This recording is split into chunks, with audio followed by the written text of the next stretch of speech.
বন্ধুরা, চলে এসেছি নতুন একটা ভিডিও নিয়ে মুভি রিভিউ বস চ্যানেলে। সায়ন্তন আর পরিচালিত চিরঞ্জিত সুরঙ্গনা, চিরঞ্জিত স্যার সুরঙ্গনা এবং কাঞ্চন মল্লিকে অভিনীত ওয়েব সিরিজটা হচ্ছে নিখোঁজ ছায়া 2 পার্ট 2, যেটা হচ্ছে এই রিপাবলিক ডে উইকেন্ডেই হচ্ছে হইচই রিলিজ করে গিয়েছে। এবং হচ্ছে এবারটা কিন্তু এবং লাস্ট ইয়ারের সায়ন্তন ঘোষাল কিন্তু এবার নতুনভাবে এসেছে। এর আগে হচ্ছে পরমব্রত দা হচ্ছে ডিরেক্ট করেছিল।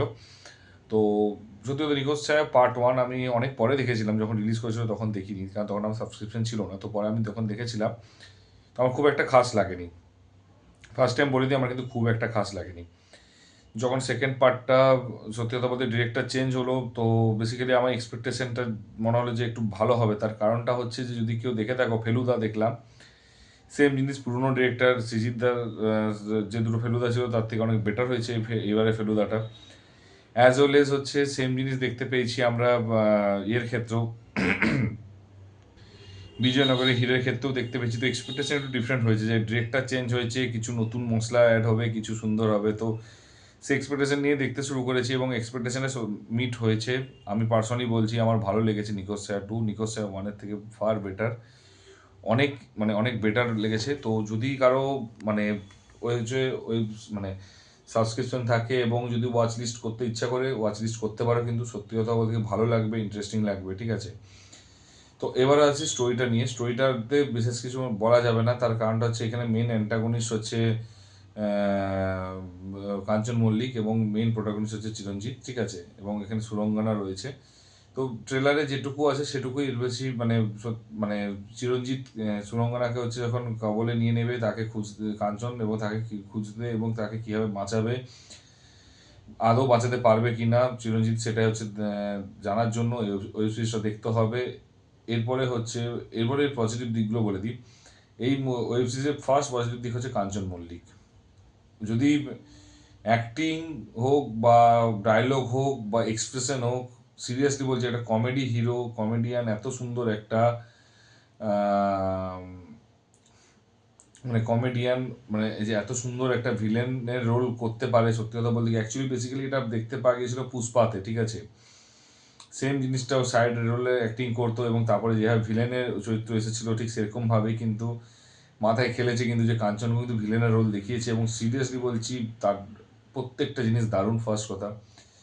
সেকেন্ড কথা হচ্ছে, বেসিক্যালি এখানে চিরঞ্জিত স্যারকে নিয়ে আমি কিছু বলতে চাই না, তার দুটো কারণ। আমি চিরঞ্জিত স্যারকে নিয়ে এই জন্য বলতে চাই না, তার কারণ এর আগে অলরেডি ভাদুড়ির অনেকটাই অনেকবারই অ্যাক্টিং করেছে। যেমন ব্যোমকেশে যদি আবিরকে দিয়ে অ্যাক্টিং করানো হয় বা অনির্বাণকে দিয়ে অ্যাক্টিং করানো হয়, প্রথম দিকে ব্যোমকেশ এবং লাস্টের দিকে হচ্ছে ব্যোমকেশের যে ডিফারেন্সটা বুঝতে পারবে, যে একদম প্রো হয়ে গেছে। অ্যাকচুয়ালি ওই ক্যারেক্টারটা করে করেছে, প্রো হয়ে গেছে। তো তার কাছে কোনো প্রবলেম নেই, ইটস এন ইজি অ্যান্ড এটা একদম জল ভাত তার কাছে।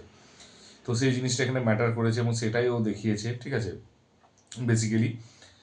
তো এরপরে আসছি হচ্ছে চিরঞ্জিতের অ্যাক্টিং। সুরঙ্গনারও যেটুকু অ্যাক্টিংটা রয়েছে, অ্যাক্টিংয়ের জায়গাটা কিন্তু ভালো করেছে, ঠিক আছে, খুবই ভালো করেছে। এরকম না যে, এবং সমানে সমানে তালে তাল দিয়েছে কাঞ্চন মল্লিকের চিরঞ্জিত স্যারের সাথে। বাকি যে অ্যাক্টাররা রয়েছে তাদের প্রত্যেকেই কিন্তু অ্যাক্টিং কিন্তু খুব ভালো করেছে এবং রিমার্কেবল অ্যাক্টিং করেছে, ঠিক আছে। তো এরপরে আসি হচ্ছে এর মিউজিক নিয়ে আমি বলবো, মিউজিকটা কিন্তু খুব ভালো লেগেছে আমার, ঠিক আছে। ইভেন আগেরটার মিউজিকটা থেকে কিন্তু অনেকটাই কিন্তু বেটার লেগেছে এবং অনেক বেটার কম্পোজ করেছে এবং বেটার জায়গায় প্লেসমেন্ট হয়েছে মিউজিকগুলো। সিনেমাটোগ্রাফি, কালার গ্রেডিং এবং হচ্ছে ক্যামেরা ওয়ার্ককেও কিন্তু খুবই ভালো, প্রত্যেকটা আমি আগের বারে কম্পেয়ার করি বা স্ট্যান্ডার্ড হিসেবেও কম্পেয়ার করি, দুটোই কিন্তু দারুণ করেছে। দু ক্ষেত্রেই কিন্তু কম্পেয়ার করলেও বেটার, স্ট্যান্ডার্ডও বেটার। আমার খুব ভালো লেগেছে, ইন্টারেস্টিং লেগেছে এবং সবচেয়ে মোস্ট ইম্পর্টেন্ট পার্ট হচ্ছে ক্যাচি লেগেছে, যেটাকে বলে জিনিসগুলোকে। মিউজিকটা যখন সিনের সাথে সিঙ্ক করছে তখন একটা ক্যাচি ফিল আসছে, ঠিক আছে, একটা আলাদা রকম একটা ভাইবস দেখা গিয়েছে এবং সেটা সত্যিই ভালো লেগেছে। তো এই এবং স্টোরি টেলিং যেভাবে আনফোল্ড হচ্ছে, ঘটনাগুলো যেভাবে ফোল্ড করেছে, যেগুলোকে আনফোল্ড করেছে, যেগুলোকে হচ্ছে ডিসক্লোজ করছে, যেভাবে হচ্ছে থ্রিলারটাকে এনগেজিং করেছে, যেভাবে স্টোরিগুলোকে বলেছে ডিরেক্টর স্যার, প্রত্যেকটাই কিন্তু খুব সুন্দর লেগেছে, দারুণ লেগেছে। তো এরপরে আসছি নেগেটিভ দিকে। নেগেটিভ দিকে হচ্ছে এখানে যে সাইড যে ক্যারেক্টারগুলোকে, আমি পার্সোনালি বুঝি, সাইড ক্যারেক্টারগুলো যেগুলো রয়েছে, তো তাদেরকে আমি নাম ধরে যেমন বলছি, এক একটা সাইড ক্যারেক্টারগুলো যেগুলো রয়েছে তাদের নামগুলো বলে বুঝতে পারবে। সে অনুজয় হোক বা অর্ণা হোক বা কৌসানি হোক, ঠিক আছে, কৌসানি যদি খুবই একদমই তো যেরকম রব যে হোক বা অনুভব হোক, এদের যেগুলো প্রবলেমটা দেখিয়েছে, এদেরকে হঠাৎ করে সিনে নিয়ে আসছে, অ্যান্ড এদেরকে কিন্তু সেরকমভাবে কিন্তু সেভাবে কিছু মানে মানে কিসের জন্য কিভাবে এলো কেন এলো মানে এই জিনিসগুলো ওরা এক্সপ্লেন করেনি, ডিটেলিং করেনি, যেটা আমার কিন্তু একটা ওয়েব সিরিজ কিন্তু ডিটেলিংটা কিন্তু ম্যাটার করে। তো ডিটেলিং করেনি, ঠিক আছে।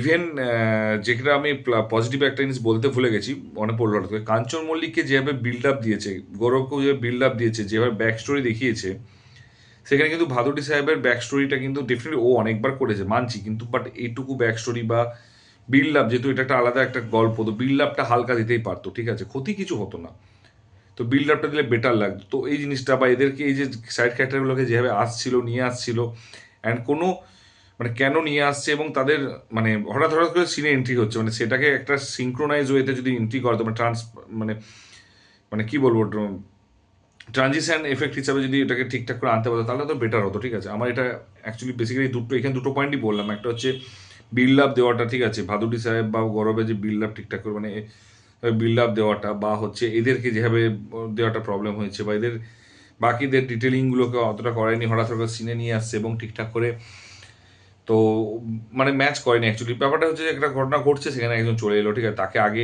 ক্যারেক্টারটাকে একটা ছোটোখাটো জায়গাতে হলেও মানে মানে ইন্ট্রোডিউস করাতে পারতো, তাহলে হয়তো আরও বেটার লাগতো আমার মনে হয়েছে। এগুলো কিন্তু একান্তই আমার মতামত, ঠিক আছে। আরেকটা জিনিস হচ্ছে এটার হচ্ছে আরেকটা জিনিস যেটা লেগেছে, সেটা হচ্ছে যে ডেফিনেটলি একটু ভৌতিক একটু বা ভয় লাগার জায়গা দেখাতে পারতো, যেভাবে ট্রেলারটা দেখিয়েছিল, বাট ট্রাস্ট মি হররের পার্টটা একদমই ছিল না, ঠিক আছে, আমার একদমই ভয় লাগেনি। তো হরর পার্টটা যেটা আমি এক্সপেক্ট করেছিলাম, তো একটু হলেও থাকবে ভেবেছিলাম horror part, but horror part একটু থাকেনি, তো যেটা আমার অ্যাকচুয়ালি মনে হচ্ছে ড্রব্যাক হিসাবে মনে করি। এরপরে হচ্ছে আরেকটা জিনিস যেটা হচ্ছে বলে দিই, তো আমার ওভারঅল কিন্তু ওয়েব সিরিজটা ভালো লেগেছে। ওই দুটো ছোট ছোট জিনিস, যেটা আমি বলবো না যে হররটার ক্ষেত্রে আমি বলতে পারি ওটা সিরিয়াস ইস্যু, বাট আমি বলবো না এই বিল্ড আপ বা এই জিনিসটা একটু বিল্ড আপ দিলে হয়তো বেটার হতো। আমি আবারও বলছি খারাপ হয়নি, বাট বেটার হতো, ঠিক আছে। তো এবারে লাস্ট একটা গল্প আমি বলে দিই।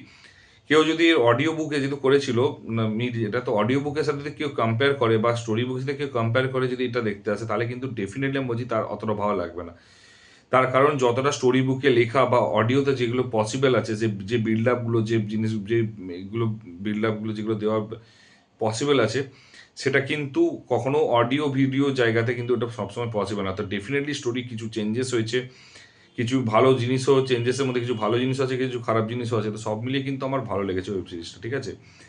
এবং আরেকটা জিনিস বলাটা ভুলে গেছি দুটো জিনিস। একটা ডিজাইন এত সুন্দর করে মানে যে মানে ব্যাকগ্রাউন্ড হোক বা যে মুভমেন্ট, যে জায়গাগুলো আছে, প্লেসগুলো বা যে ডিজাইনগুলো করেছে, ঘটনাগুলো ঘটছে, সেই ডিজাইনগুলো এত সুন্দর করে করেছে ডিজাইনার, সত্যি কথা বলতে খুব সুন্দর ডিজাইন করেছে। প্লাস মেকআপ আর্টিস্ট কিন্তু এত সুন্দর মেকআপ করেছে, ইভেন কাঞ্চনকে কিন্তু ফার্স্ট টাইম বোঝা ছিল না, এত সুন্দর মেকআপটা লেগেছে আমার। তো মেকআপ এবং হচ্ছে এই ডিজাইন দুটোই আমার খুব ভালো লেগেছে, এগুলো পজিটিভের মধ্যে। তো বেসিক্যালি এটা কিন্তু বেশিরভাগই পজিটিভ আছে, 80 to 85% পজিটিভ আছে। যদি ওয়েব সিরিজের রেটিং হিসেবে কিরকম রেটিং দেওয়া আছে যদি কেউ জিজ্ঞাসা করে, আমি তো বলবো যে 4 out of 5 ইজিলি পাওয়া যাবে কোনো অংশে, এবং 4.5ও পাওয়া যেতে পারে আউট অফ 5। তো আমার খুব ভালো লেগেছে, এবং আগেরটা যতটা খারাপ ছিল ঠিক ততটাই কিন্তু এরা উপরে মানে সায়ন্তন দা কিন্তু ততটাই কিন্তু উপরে তোলার চেষ্টা করেছে, এবং আই থিঙ্ক হচ্ছে হি ইজ মানে সাকসেস পেয়েছে, উপরে তুলতে পেরেছে। তো এটা একটা বিশাল বড় একটা গোল্ডেন অপরচুনিটি ছিল, এবং যেটা খুব ভালো লেগেছে যে সত্যি কথা বলতে কি সায়ন্তন ঘোষাল কিন্তু আপগ্রেড করেছে খুব। এই বছর কিন্তু পরপর তিনটে মানে লাস্ট এক মাসে তিনখানা ওয়েব সিরিজই এবং মানে মুভি ডিফারেন্ট ডিরেক্টরকে চেঞ্জ করেছে, এবং তাতে কিন্তু রেজাল্ট ভালো পাওয়া গেছে। তো আশা করছি কামিং ডেজ ওই জিনিসগুলো ডিসেন্ট নেবে, যে বড় বড় ফ্র্যাঞ্চাইজিরা। তো দেখা যাক তোমাদের কীরকম লেগেছে, যারা দেখেছো কীরকম অবশ্যই জানিও, যারা না দেখে থাকো কাইন্ডলি দেখিয়েছো, সত্যিই ভালো লাগবে, ওয়াচ লিস্টে রাখতে পারো। আর তারপর দেখে এসে কিন্তু জানিও কেমন লেগেছে। আর যদি ভিডিওটা ভালো লেগে থাকে তাহলে বন্ধুদের মধ্যে শেয়ার করে দিও, এবং তুমিও লাইক কমেন্ট করে দিও। যদি চ্যানেলে নতুন হও তো সাবস্ক্রাইব করে দিও। দেখা হচ্ছে পরের ভিডিওতে, ভালো থেকো, take care, tata, bye by.